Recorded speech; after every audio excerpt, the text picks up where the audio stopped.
बिस्मिल्लाहिर्रहमानिर्रहीम, अस्सलाम वालेकुम वरहमतुल्लाहि वबरकातुहू। आप सबको आज जुमा मुबारक। आपका आज का डेली होरोस्कोप बयान करने से पहले एक स्टोरी, और मुझे बहुत अच्छी लगती है ये स्टोरी, आपके लिए स्पेशल, खासकर जुमा के दिन के लिए ज़रूर सुनिएगा।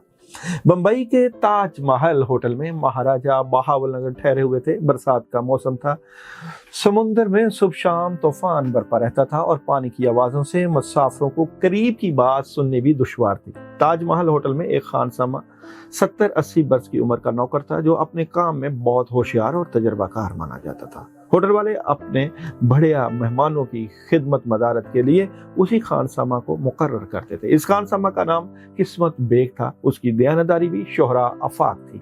जब से होटल में नौकर हुआ था, बारहा होटल के मैनेजर को उसकी अमानतो दयानतदारी के तजर्बे हुए थे, और वो होटल के सब नौकरों से ज्यादा उसी खानसामा पर एतमाद करता था। एक दिन सुबह के वक्त महाराजा बहावल नगर ने किस्मत बेग से कहा, मैंने बम्बई के चंद मेहमानों को लंच की दावत दी है, मैनेजर से कह देना कि पहुंच के 10 मेहमानों का इंतजाम कर दे। समुद्र के पानी का शोर, बरसात का जमाना, महाराजा बहावल नगर की धीमी आवाज और बहरा खानसामा, ये हुक्म क्यों कर उसके कानों तक पहुंचता। मगर किस्मत बेग की तमीजदारी का ये इल्म था कि वो अपना बहरापन जाहिर नहीं होने देता था। होंठों की हरकत से मतलब समझ लेता था। बहरे आदमियों की तरह कान झुकाकर बात ना सुनता था। आज ऐसे असबाब जमा हुए कि किस्मत बेग महाराजा के हुक्म को ना समझा, और उसने जरा पलंग के करीब आकर नहायत तहजीबो अदब के साथ हाथ जोड़कर सवाल किया,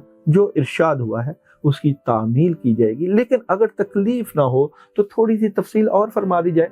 महाराजा बहावल नगर बिल्कुल नहीं समझे कि खानसामा ने उनकी बात नहीं सुनी थी, और उन्होंने खानसामा से दोबारा कहा कि 10 आदमियों को बुलाया है, वो आला दर्जे के लोग हैं, लंच का एहतमाम आला किस्म का होना चाहिए। किस्मत बेग ने बात समझ ली और अदब से कहा, जो हुक्म फरमा के पूरी तामील की जाएगी, और यह कहकर बड़ी तामीज़दारी के साथ पिछले कदम चलकर सामने से हट गया। महाराजा बहावल नगर देर तक सोचते रहे कि अंग्रेजी होटलों में इस तरह के फर्मा बरदार खानसामा कैसे अंग्रेजी अदबो अदाब इस्तेमाल करते हैं। ये बूढ़ा कौन है जो पुराने जमाने के मशरकी अदबो अदाब को इस्तेमाल करता है, उसका हाल मालूम करना चाहिए। उन्होंने फौरन बटन दबाया और कमरे का खिदमतगुजार हाजिर हो गया। महाराजा ने हुक्म दिया, आज जब हम 5 से फारग हों तो मुलाकात कमरे में किस्मत बेग खानसामा को बुलाया जाए, हम उससे कुछ प्राइवेट बातें करना चाहते हैं। खिदमतगुजार ने कहा, हजूर वो बहुत बदमजाज आदमी है, साहब लोगों से हमेशा लड़ता रहता है, आप उसे प्राइवेट बातें करेंगे तो वो आपसे भी गुस्ताखी से पेश आएगा। वो नौकरी के वक्त तो बहुत अच्छा और साहबे लोग उसको पसंद करते हैं, लेकिन प्राइवेट वक्त में वो बहुत बदमजाज हो जाता है। महाराजा ने कहा, ऐसा क्यों है? खिदमतगार ने जवाब दिया, हजूर वो कहता है कि मैं हिंदुस्तान का बादशाह, इसलिए साहब लोगों का ख्याल है कि उसके दिमाग में कुछ खराबी है। यह सुनकर महाराजा को बहुत ताज्जुब हुआ और वो मुस्कुरा कर खामोश हो गए, और कुछ देर बाद उन्होंने खिदमतगार से कहा कि कुछ परवाह नहीं, किस्मत बेग से कह दो कि वो पहुंच के बाद प्राइवेट बातों के लिए हमारे पास आ जाए। खिदमतगार ने अंग्रेजी सलाम किया और अंग्रेजी तरीका से बाहर चला गया। लंच के बाद महाराजा बहावल नगर और टाइम्स ऑफ इंडिया और बम्बई का किंग और साब जाद वर्तान के एडिटर और चंद हिंदू और पारसी अमायदीन दोपहर का खाना खाकर बातों के कमरे में आए, और तो महाराजा ने किस्मत बेग को बुला लिया। किस्मत बेग नहायत अदब से हाजिर हुआ और उसने हिंदुस्तानी तरीका के मुवाफिक महाराजा को 3 फर्शी सलाम किए और हाथ मानकर अदब से खड़ा हो गया। महाराजा ने कहा, किस्मत बेग तुम कौन हो? किस्मत बेग दानिस्ता महाराजा की कुर्सी के करीब खड़ा हुआ था ताकि उसके बहरापन का ऐब छुपा रहे और वो महाराजा की बात सुन सके। महाराजा का सवाल सुनकर किस्मत बेग ने कहा, हजूर गुस्ताखी माफ, इसका जवाब तो आपको भी नहीं मालूम है कि आप कौन है, हम सब कौन है और क्यों इस दुनिया में पैदा किए गए। हमको भूख, प्यास, नींद, बचपन, जवानी, बुढ़ापा, तंदुरुस्ती, बीमारी के इनकलाबात में से किस गर्ज से मुब्तला किया गया है? किस्मत बेग की ये अजीब तकरीर सुनकर सब हाज़रीन मबहूत हो गए और हैरत से देखने लगे कि ए खानसामा कैसी फलसफियाना बातें कर रहा है। महाराजा ने मुस्कुराकर कहा, बेशक हमको इस सवाल का जवाब मालूम नहीं है, लेकिन मालूम हुआ کہ تم نے اپنی زندگی میں ان مشکلات کو سمجھنے کی کوشش کی ہے، کیونکہ تم نے ایک ہی سانس میں سب بڑے بڑے انقلاب کا ذکر کر دیا۔ اس واسطے میرا خیال ہے کہ تم میرے سوال کا جواب دے سکتے ہو۔ قسمت بیگ نے کہا، حضور میں ایک آدمی ہوں، نسل کے لحاظ سے تیمور مغل ہوں، پیشہ کے لحاظ سے تاج محل ہوٹل کا خانسامہ ہوں، عمر کے لحاظ سے بڑا ہوں، طبیعت کے اعتبار سے کبھی بچہ ہوں اور کبھی جوان، اخلاقی حیثیت میری ایک کامل انسان کی ہے، جھوٹ نہیں بولتا، چوری نہیں کرتا، ظلم اور بے رحمی سے بچتا ہوں، خدمت خلق کو اپنا مقصد زندگانی مانتا ہوں، اگرچہ گداگر ہوں لیکن دل کے تخت پر شہنشاہ بادشاہ ہوں۔ کچھ اور ارشاد ہو، دل کے تخت پر شہنشاہ ہوں بادشاہ ہوں، کچھ اور ارشاد ہو تو اس کا جواب بھی دوں۔ قسمت بیگ کی مؤثر اور مسلسل اور برجستہ تقریر کا ایک دوسرا اثر پیدا ہوا اور مہاراجہ مہمانوں سمیت پوری طرح اس کی طرف متوجہ ہو گئے اور بے اختیار مہاراجہ کی زبان سے نکلا، تم تیموری شہزادے ہو۔ قسمت بیگ کو جوش آ گیا اور اس نے کہا، شہزادہ نہیں ہوں، آزادہ ہوں۔ دنیا کی مصیبتوں کی سب زدیں میں نے اٹھائی ہیں۔ تیموری خاندان تو اب مٹ چکا، جس نے باوجود انسان ہونے کے دوسرے انسانوں کو غلام بنانے کی کوشش کی تھی اور غلام بنا لیا۔ آپ نہیں تو آپ کے باپ دادا بھی اس کے غلام تھے۔ یہ سوال فضول ہے اور آپ کے لیے تکلیف دہ ہے، اور میں اس سوال کی کشمکش میں پڑھنا اپنے دل کے لیے ایک آری سمجھتا ہوں جو میرے دل کو چیر رہی ہے۔ یہ فکرہ سن کر مہاراجہ نے سر جھکا لیا، اور سب سے حیران کن بات کہ سب لوگ خاموش ہو کر زمین کی طرف دیکھنے لگے۔ آخر کچھ دیر بعد قسمت بیگ نے کہا، انسان کو اپنی موجودہ حیثیت دیکھنی چاہیے۔ آج چونکہ میں ایک خانسامہ ہوں اس لیے ارشاد کی تکمیل کرتا ہوں۔ میں سمجھ گیا کہ حضور میری زندگی کی تفصیل معلوم کرنا چاہتے ہیں۔ میں ان لوگوں میں سے نہیں ہوں جو ماضی پر فخر کریں یا افسوس کریں، اور میں ان لوگوں میں بھی نہیں ہوں جو مستقبل کے انتظار میں ہاتھ پر ہاتھ رکھے بیٹھے رہیں۔ حضور میں ماضی کا مالک ہوں، حال کا مالک ہوں اور مستقبل کا بھی مالک ہوں۔ یہ آسمان بھی میرا ہے، زمین بھی میری ہے، یہ سمندر میرا ہے، اور آپ سب لوگ جو کرسیوں پر میرے سامنے بیٹھے ہیں آپ بھی میرے ہیں، اور میں خود جو آپ کے سامنے ہاتھ باندھ کر کھڑا ہوں محسوس کرتا ہوں کہ یہ وجود بھی میرا ہے۔ دنیا کی کوئی بھی چیز میرے سوا اور کسی کی نہیں ہے۔ میں تو یہاں تک کہتا ہوں کہ دوسرا کوئی موجود ہی نہیں ہے۔ میں ہی ہوں، میں ہی تھا، میں ہی آخر تک رہوں گا۔ یہ سمندر ابل رہا ہے، بل کھا رہا ہے، جوش میں آ رہا ہے، برسات ختم ہو گئی، سردی آ گئی، ٹھنڈی ہوا چلنے لگی، تالاب بن گئے، اس کے اندر طوفان بھی ہیں، میں ہی ہوں، اور اس کی ٹھنڈک بھی میں ہی ہوں۔ قسمت بیگ کی مجذوبانہ تقریر سنتے سنتے مہاراجہ کو ہنسی آ گئی، مگر انہوں نے ہنسی کو ضبط کیا اور کہا، شہزادہ صاحب کیا آپ میرا حکم مانیں گے اور سامنے کی کرسی پر بیٹھنے کی تکلیف گوارا کریں گے؟ قسمت بیگ نے کہا، ہرگز نہیں، کالج میں استاد کھڑا رہتا ہے اور شاگرد بیٹھے رہتے ہیں، تم شاگرد ہو اور میں استاد ہوں، تم سب انجان ہو اور میں داتا ہوں، تم سب بے خبر ہو اور میں خبردار ہوں، تم سب غافل ہو اور میں ہوشیار ہوں، تم سب ادنا ہو اور میں اعلیٰ ہوں، تم سب بڑے ہو اور میں چھوٹا، تم سب امیر ہو اور میں غریب ہوں، تم سب فانی ہو اور میں باقی ہوں، تم سب پانی ہو اور میں بلبلا ہوں، تم سب خاک ہو اور میں ہوا ہوں، تم سب ایندھن ہو اور میں آگ ہوں، تم سب تاریکی ہو اور میں روشنی ہوں۔ یہ کہتے کہتے قسمت بیگ نے اپنی دونوں مونچھوں کو دونوں ہاتھوں کی انگلیوں سے پکڑا اور ان کو مروڑا اور اچھلنا شروع کر دیا۔ اچھلتا جاتا تھا اور کہتا جاتا تھا، میں ہوں، تم نہیں ہو، میں ہوں، جو کچھ ہے، جو کچھ تھا، جو کچھ ہے، کچھ نہیں ہے، میں ہوں، پھر سنو، پھر کیوں میں ہوں۔ مہاراجہ اور حاضرین کے جسموں میں راشا پڑ گیا اور ان سب پر ایک وجدانی کیفیت طاری ہو گئی۔ قسمت بیگ کی دیوانہ وار باتیں اور اچھل کود سے غیر معمولی متاثر ہوئے۔ کچھ دیر بعد قسمت بیگ مہاراجہ کے قریب خاموش ہو کر کھڑا ہو گیا اور اس نے نہایت ناتواں آواز میں کہا، حضور سواری چلی گئی، میں ایک مرکب تھا اور سوار میرا اور تھا، اور میں ایک ہوٹل تھا اور مہمان کوئی اور تھا، میں ایک بوتل تھا اور شراب کوئی اور تھی، اور اب سنیے مجھ بیمار اور لاچار خانسامہ کی کہانی۔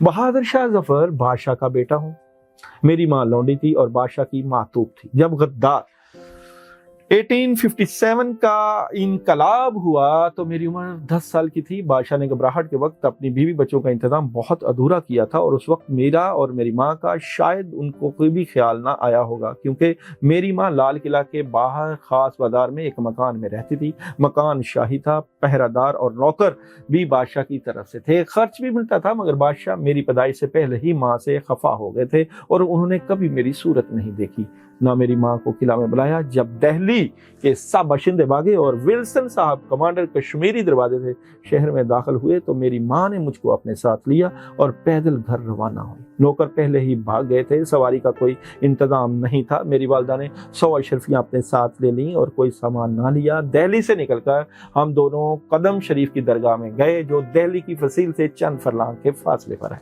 मगर ये रास्ता भी हमको कई कोस का मालूम हुआ। हमने सफर को तय किया, सफर करते गए, क्योंकि मुझे पैदल चलने की आदत थी, ना मेरी माँ को। मुझे याद है कि दिल्ली के बाशिंदे ऐसी घबराहट में जा रहे थे कि गोया क़यामत कायम है और सब नफसी नफसी कहते हुए खुदा के पास जा रहे हैं। औरतें कपड़ों की बक्चियां सिरों पर रखे हुए छोटे छोटे बच्चों के हाथ पकड़े जा रही थी। बच्चे रो रहे थे, वो इनको खींचती थी और बच्चे चल ना सकते थे। मर्दों का भी यही हाल था, कोई किसी का पुरसाने हाल ना था, सब अपनी मुसीबत में मुब्तला थे। कदम शरीफ में जाकर हम एक टूटे हुए मकान में बैठ गए। बरसात का मौसम था, रात हुई, मुझे भूख लगी, मगर वहां कुछ खाने को ना था। मेरी माँ ने मुझे अपनी गोद में बैठा लिया और तसल्ली और दिलासे देती गई और बातें करने लगी। शहर से बंदूकों की आवाजें और शहर वालों का गुल शोर सुन सुनकर मैं घबराया जाता था और मेरी वालिदा भी सहमी बैठी थी, यहाँ तक कि मैं उसकी भूख की हालत में सो गया। सुबह हिंदुस्तानी फौज के सिपाही कदम शरीफ में आए और उन्होंने लोगों को पकड़ना शुरू कर दिया। मेरी माँ को भी गिरफ्तार कर लिया और एक हिंदू अपने साथ पहाड़ी पर ले गया, जो कदम शरीफ से कई मील दूर था। और हम दोनों जब पहाड़ी पर पहुंचे तो हमारे पाँव खूनम खून थे और शाम को हमें अंग्रेज अफसर के सामने पेश किया गया और उसने मेरी माँ से कुछ सवालात किए। मुझे याद नहीं कि अंग्रेज ने क्या क्या कहा और मेरी माँ ने क्या जवाब दिए। इतना याद है कि अंग्रेज को मेरी माँ ने बता दिया कि वो बादशाह की लौंडी है और बच्चा बादशाह का बेटा है। अंग्रेज अफसर ने हुक्म दिया कि इन दोनों को आराम से रखा जाए। आराम ये था कि हमको एक छोटा सा खैमा दे दिया गया जिसमें रात दिन पड़े रहते थे और 2 वक्त खाना हमको मिल जाता था। जब दिल्ली में अंग्रेजी इंतजाम कायम हो गया तो हम दोनों को चांदनी महल में, जो जामिया मस्जिद के करीब एक महल्ला था, भिजवा दिया गया, जहां हमारे खानदान के और लोग भी आबाद थे। मेरी वालिदा के नाम 10 रुपए माहवार द्वारा मुकर्रर किए गए थे और मैंने अपनी वालिदा के साथ बचपन की वो हसीन यादें गुजारी जो कि हैरान कुन थी। जवानी तक जैसी जैसी मुसीबतें उठाई, बस मेरा दिल ही जानता है। चांदनी महल के करीब एक खानका थी और मैं वहां अक्सर जाया करता था। खानका में एक दरवेश रहते थे, उनकी बातें सुनता था और उनका मुझ पर बहुत असर होता था। उन्हीं की बातों से मुझे अपनी और कायनात के हर चीज की हकीकत का इल्म हुआ और इस वक्त मैं जो कुछ अर्ज कर रहा हूँ ये भी उन्हीं की मोहब्बत का असर है। वालिदा ने खानदान ही के अंदर मेरी शादी भी कर दी और औलाद भी हुई, मगर वो जिंदा ना रही। मैंने दिल्ली में खानसामा की शागिर्दी इख्तियार की और ये काम सीखा जो अब कर रहा हूँ। और जब मेरी वालिदा और बीवी का इंतकाल हो गया तो मैं दिल्ली से मुंबई चला आया और यहाँ मुख्तलिफ लोगों की नौकरियां की, होटलों में भी रहा और अब मुद्दत से ताज महल होटल में खानसामा। बचपन से मेरे एक कान में कुछ खराबी हो गई जो आज तक बाकी है, मगर मैं कोशिश करता हूँ कि कोई मेरे बहरापन को ना समझ सके, क्योंकि मुझे इस ऐप से बहुत शर्म आती है। मेरी ये बात सुनकर महाराजा ने एक ठंडी सांस ली और कहा, किस्मत बेग नाम किसने रखा? खानसामा ने कहा, मेरी किस्मत ने, वरना मेरी माँ ने तो मेरा नाम तैमूर शाह रखा था। मगर मैं जब दिल्ली से बंबई आया तो हर शख्स को मैंने अपना नाम किस्मत बेग बताया। महाराजा ने कहा, चलो मैं तुमको बहावल नगर ले चलूं, जो तनख्वाह यहाँ मिलती है उससे दुगनी तनख्वाह दे दूंगा और फक्त तुम्हारी बातें सुना करूंगा, कोई काम नहीं लूंगा। ये बात सुनकर किस्मत बेग ने झुककर 3 फर्शी सलाम महाराजा को किए, फिर कहा, ये ऐन बंदा नवाजी है, लेकिन जिसने इस दुनिया के इनकलाब को समझ लिया वो कनात के दरवाजे पर बैठ जाता है और कहता है कि एक दरवाजा को पकड़ और मजबूत पकड़, दर बदर भटकता ना फिर। इस होटल में मेरी इज्जत है। एक दरवाजे को पकड़, किसी और दर को ना पकड़। एक दर को पकड़ना बहुत अहम होता है। एक दर ही से फैज मिलता है, एक दर से ही मंजिलत मिलती है, एक दर ही सब कुछ देता है। جو ایک در کے ہو کے بیٹھ جاتے ہیں ان کے لیے اللہ کی مدد اور نصرت ہوتی ہے. مختلف دروں کے پاس جاؤ گے تو تباہ و برباد ہو جاؤ گے. ایک در کو پکڑ لو اور پھر اس رب کے در کو پکڑ لو، پیر کے در کو پکڑ لو، مرشد کے در کو پکڑ لو. در در پھرن کتے، تو ایک در کو نہیں چھوڑنا. کیسی لگی سٹوری آپ کو ضرور بتائیے گا.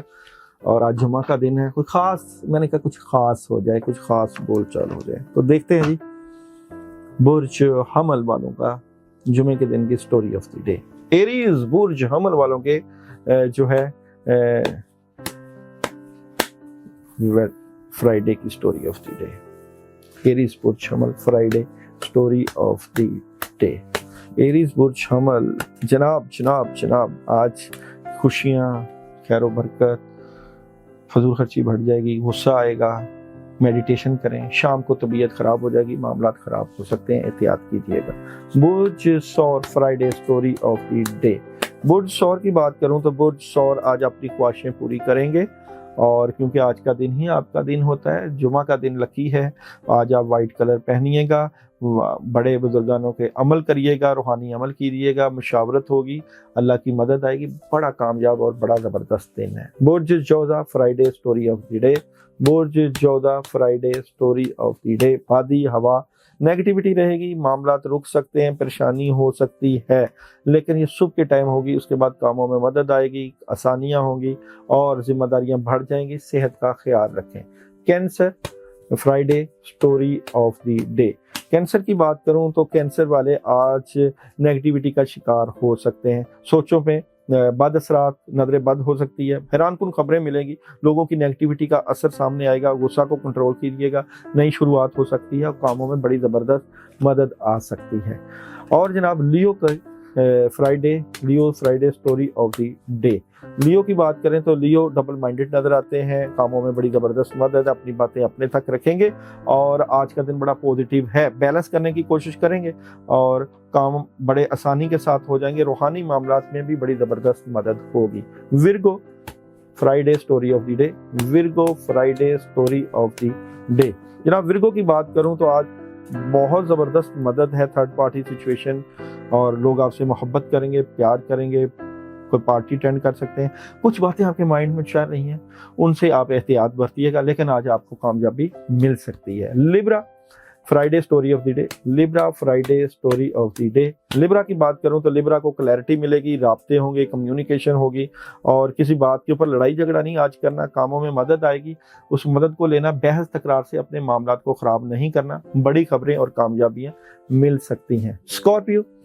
اسکارپیو کا فرائیڈے کا story of the day. Scorpio برج عقرب، بہت زبردست مدد ہے، بہت اچھا دن ہے، بہت کامیابیاں مل سکتی ہیں. فیملی، گھر، ریلیشن، ایوری تھنگ، واک، صحت، آج آپ اسٹرانگ پوزیشن میں اپنے معاملات کو بہتر پائیں گے. Sagittarius Friday story of the day. Sagittarius Friday story of the day. Sagittarius کی بات کروں تو سیجیٹیریس والوں میں کو کاموں میں مدد آئے گی، بڑی خبر ہو سکتی ہے، اچانک اچھی چیزیں ہو سکتی ہیں، پارٹنرشپ ہو سکتی ہے. معاملات سے متعلقہ اسٹریٹ فارورڈ اور فیصلے کرتے ہوئے، اور آج پراپرٹی وغیرہ بھی لے سکتے ہیں. کیپریکون والوں کا Friday story of the day. Capricorn Friday story of the day. Capricorn کی بات کروں، نئی شروعات ہے، کچھ معاملات سے متعلقہ نیگیٹیوٹی کا شکار ہو سکتے ہیں. دونوں طرح کے معاملات ہیں، محبت بھی ہے اور لوگ حسد بھی کریں گے، ٹینشن بھی ڈالیں گے، اور روحانی معاملات بہتر کرنے کی کوشش کریں. لوگوں کی نظروں سے بچ کے رہیں. صبح سورہ فاتحہ اور آیت الکرسی دم کریں. Aquarius Friday story of the day. Aquarius برج دلوں کی اگر بات کروں تو آج جمعہ کا دن آپ کا بہت زبردست. تمام کاموں میں مدد ہوگی، دنیاوی اور مالی معاملات بھی بہتر ہوں گے، کافی کام بڑھ جائیں گے، فیصلے اچھے ہوں گے اور کامیابی آپ کو ملے گی، اور اچانک بڑی خبر مل سکتی ہے. برج حوت story of the day. Friday برج حوت سٹوری آف دی ڈے. اچھا جی، برج حوت بہت زبردست دن ہو سکتا ہے، لیکن یہاں پہ پرابلم کھڑی ہو سکتی ہے. کچھ چیزیں آپ کے دماغ میں آپ کو کنفیوز کر سکتی ہیں، جذباتی نظر آتے ہیں، مشاورت ہو سکتی ہے اسٹریٹ فارورڈ فیصلے کرتے ہوئے، اور لاجیکلی فیصلے بھی ہو سکتے ہیں، لیکن احتیاط برتیے گا. تمام سٹارز کے لیے آج کے دن پڑھنے کے لیے صبح آپ صلی اللہ علیہ وآلہ وسلم ایک تسبیح کریں، کاموں میں بڑی زبردست مدد آئے گی۔ نیکی کا دن ہے، جمعے کا دن ہے، کامیابی اور خیر و برکت کا دن ہے۔ اور اگر آپ نے عصر کے بعد کر لیا صلی اللہ علی النبی الامی تو وہ بھی بڑا زبردست ہوگا، بڑا اچھا عمل ہے 80 مرتبہ پڑھنا۔